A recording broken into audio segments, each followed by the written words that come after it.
Hi everyone. అందరూ ఎలా ఉన్నారు? Welcome back to my channel Vaishu wonders. ఇవాళ వీడియోలో వచ్చేసి టోంకని హనుమాన్ టెంపుల్‌కి ప్రతి ఇయరు పాదయాత్రతో వెళ్తారు.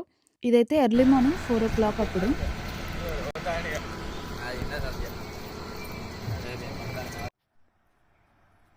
ఇదంతా కూడా ఫారెస్ట్‌లా ఉంటుందన్నమాట. అంతకుముందైతే మొత్తం ఫారెస్టే. ఇప్పుడైతే కొంచెం ఊర్లు అలా వచ్చేసినాయి గానీ, మొత్తం ఇంకా ఫారెస్ట్ ఏరియా కిందే ఉంటుంది ఇది. ఎగ్జాక్ట్ ప్లేస్ అవైతే చెప్పలేదు కదా! ఇదైతే కాగజ్ నగర్ నుంచి 25 కిలోమీటర్స్ ఉంటుంది టోంకిని టెంపుల్‌కైతే. ముందుగా కాగజ్ నగర్ హనుమాన్ టెంపుల్ దగ్గర నుంచి ఈ యాత్ర స్టార్ట్ అవుతుంది.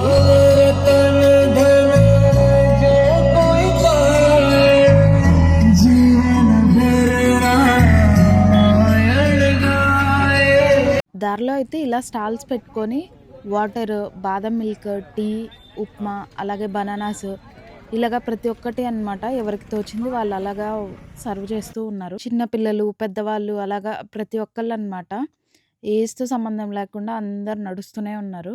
ఎర్లీ మార్నింగ్ కదా! మొత్తం ఆ చలికి అండ్ ఆ క్లైమేట్ అలాగే అదంతా ఫారెస్ట్ ఏరియా కాబట్టి కొంచెం ఆ పక్షుల సౌండ్స్ అవన్నీ అయితే చాలా అనిపించినాయి. సో, కాగజ్‌నగర్ నుంచి స్టార్ట్ అయిన తర్వాత కొంచెం ఒక 18 కిలోమీటర్స్ వరకు సిరిపూర్ టౌన్ వస్తుంది. అక్కడి వరకైతే రోడ్డు బావుంటుంది. కానీ ఆ తర్వాత మాత్రం కొంచెం ఆ రాళ్ళంతా గుచ్చుకుంటూ ఉంటాయి. అండ్ చెప్పులు లేకుండా నడవాలి కంపల్సరీ అదైతే. అండ్ కొంతమంది నడవలేని వాళ్ళైతే ఇంకా బైక్ మీద అలా కూడా వెళ్ళేవాళ్ళున్నారు. వేడిగా బాదం మిల్క్ కూడా అక్కడే ప్రిపేర్ చేసి అవి కూడా ఇస్తూ ఉన్నారు.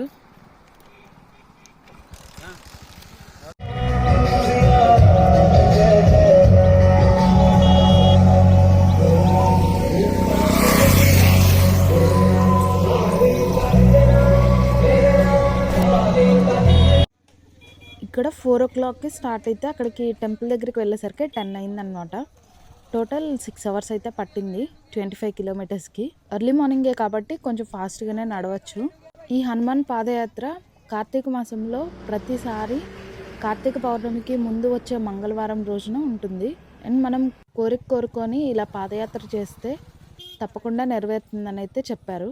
అండ్ అలాగే మనం ఈ టెంపుల్‌కి వెళ్ళే దారిలో ఒక నది కూడా ఉంటుంది.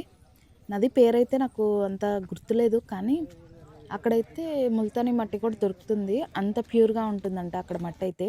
ఒక 30 ఇయర్స్ బ్యాక్ అయితే ఇటు మొత్తం కూడా ఇంకా ఫారెస్టే ఉండేదంట. సో, ఒక్కొక్కసారి వర్క్ చేపిచ్చి వచ్చిన తర్వాతయితే అక్కడ పులి గుర్తులు కూడా కనపడేవంట. రైల్వే వర్క్స్ చేసేటప్పుడైతే మార్నింగ్ ఇలా కనపడేవంట. అండ్ ఇక్కడ అయితే 1 కిలోమీటర్‌కి పక్కనే ఈ ఆటోస్ ఇవన్నీ కూడా ఆపున్నాయి. సో, ఇంకా వెళ్ళి అక్కడ దర్శనం చేసుకున్న తర్వాత మళ్ళీ ఒక 1 కిలోమీటర్ వచ్చి ఇంకా ఆటో ఎక్కేసి రావచ్చు వచ్చేటప్పుడు. 10:00 టైంకే ఒక 40,000, 50,000 మెంబర్స్ అయితే వచ్చున్నారు. సో, దర్శనానికి కూడా ఒక 1 అవర్ అయితే పట్టింది. మొత్తంగా అయితే ఒక 1,00,000 మెంబర్స్ అయితే ఈజీగా రావచ్చు అని చెప్పైతే అనుకున్నారు. ఓన్లీ కాగజ్ నగర్ నుండే కాకుండా చుట్టుపక్కల విలేజెస్ నుంచి కూడా చాలామంది వస్తూ ఉంటారు. ఓన్లీ కాలినడకనే కాకుండా కొంతమంది బైక్స్ మీద వచ్చేవాళ్ళు, ఓన్ వెహికల్స్ మీద అట్లా వచ్చేవాళ్ళు కూడా చాలామంది ఉంటారు. ఎవరి వీలుని బట్టి వాళ్ళు వస్తూ ఉంటారనమాట. మొక్కుబడి ఉన్న వాళ్ళైతే కొంచెం పాదయాత్ర చేసుకుంటూనే వస్తారు మోస్ట్‌లీ. ఏదైనా హెల్త్ ఇష్యూస్ ఉన్నా, లేకపోతే ఏమన్నా ప్రాబ్లమ్స్ ఉన్నాయనుకున్నా కానీ మొక్కుకొని మళ్ళా వస్తామనైతే అనుకుంటారంట. ఇక్కడ స్వామివారైతే స్వయంభూగా వెలిసారు. హనుమంతుల వారు సీతాదేవిని జాడ కోసం వెతకడానికి వెళ్తుండగా మార్గం మధ్యలో ఇక్కడ ఉండే ప్రజలు స్వామివారికైతే ఇలాగా పండ్లు అవి ఆఫర్ చేస్తూ ఉంటే స్వామివారైతే నేను గాలి తప్ప ఏది తీసుకోను అని చెప్పేసి వెళ్ళారంట. వెళ్ళి వచ్చే దారిలో మీరు నా మీద ప్రేమతో ఇవి నాకు సమర్పించినందుకు నేనైతే మీకోసం ఇక్కడ వెలుస్తున్నాను అని చెప్పి ఒక పెద్దాయన కల్లోకైతే వచ్చి చెప్పారంట. సో, ఇంకప్పుడు నదిలో వెతకటం ప్రారంభించారు. అప్పుడు స్వామివారి శిలా విగ్రహం అయితే బయటపడింది. ఇంకా స్వామివారినైతే అక్కడ ప్రతిష్ఠించి పూజలైతే చేస్తూ ఉన్నారు.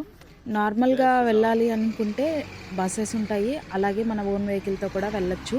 ఇది అడ్రస్ వచ్చేసైతే టోంకిని హనుమాన్ దేవాలయం, టోంకిని విలేజ్, ఆసిఫాబాద్ డిస్ట్రిక్ట్. అదే ట్రైన్‌లో రావాలి అనుకుంటే కాగజ్ నగర్ దగ్గర దిగేసి అక్కడి నుంచి బసెస్ కానీ, ఆటోస్ కానీ ఉంటాయి. అలాగా టెంపుల్‌కైతే వెళ్ళొచ్చు. సో, లోపల ఫోటోస్ అవైతే ఎలో ఉండవు. సో, నార్మల్‌గా జస్ట్ అయితే ఈ ఫోటోస్ యాడ్ చేస్తున్నాను చూసేయండి. అండ్ ఇక్కడే అన్నదానం కూడా జరుగుతూ ఉంటుంది. ఇదిగోండి టెంపుల్ అయితే శ్రీ సిద్ధి టోంక్ని హనుమాన్ మందిర్. స్వామివారు అయితే ఇలానే ఉంటారు లోపల. ఈ వీడియో చూసే ప్రతి ఒక్కరికి కూడా ఆ హనుమాన్ ఆశీస్సులు ఉండాలని కోరుకుంటూ జై శ్రీరామ్, జై Hanuman. Please like, share and subscribe. Thank you for watching my video. Bye.